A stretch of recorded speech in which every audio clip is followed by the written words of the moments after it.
Welcome po muli sa ating taniman. Ngayon ay nililinasan na natin itong areang ito. Ito yung pinagtamnan natin last week. Pinag-anihan natin ng nakaraan ng yellow corn.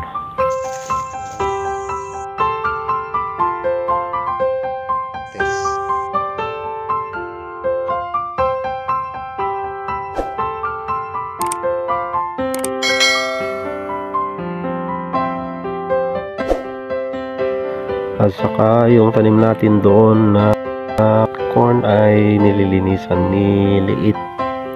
So baka lagyan niya ng abono. So bali 3 weeks na yon. Nung first week ay nalagyan na ng abono. So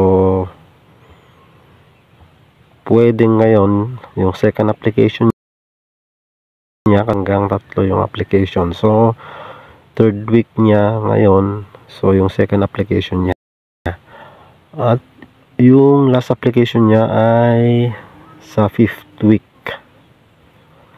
So ganon yung gagawin natin doon sa white corn. Ating white corn na pang third week. So nung first week ay nabunuhan na. So ito yung kanyang third week.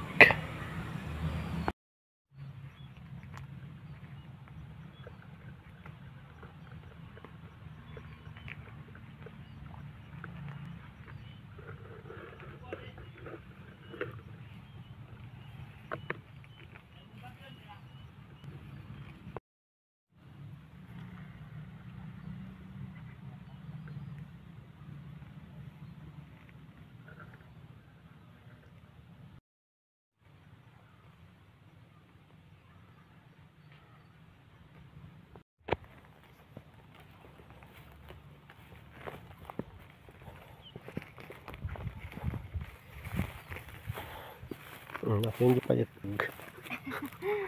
Vibrator. Oh my god. Mayat na ma-maintain dati yung malinlinisan, mayat bunga na. Umangan na, nagmayat. Diba?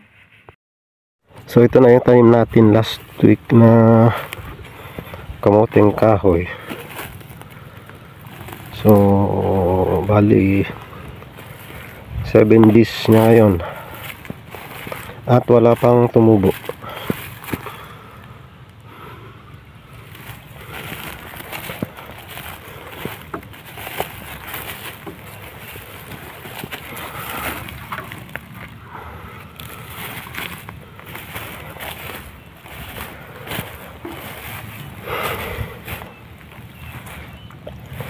So ito ay mispray natin ng herbicide bago natin tinamnan ng kamuting kahoy.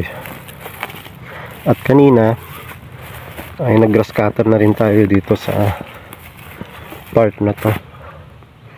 Ito yung part na pinag-anihan natin last ng yellow corn.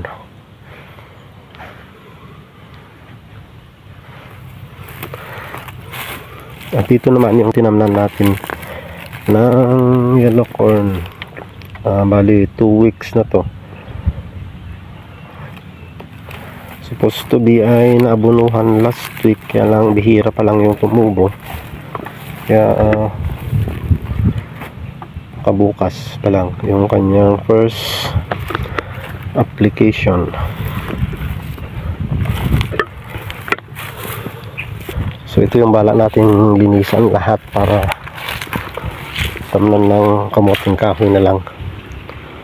Huwag munang mais, kamuting kahoy na lang muna. Yan, natapos na nating nag-grass cut itong area. So siguro 1 week from now ay pwede na nating sunugin tong mga dam. Kasi pagka hindi natin itong sinunog, matuod din lang doon sa kabila na tumubo yung madaming damo. So kailangan talagang sunugin.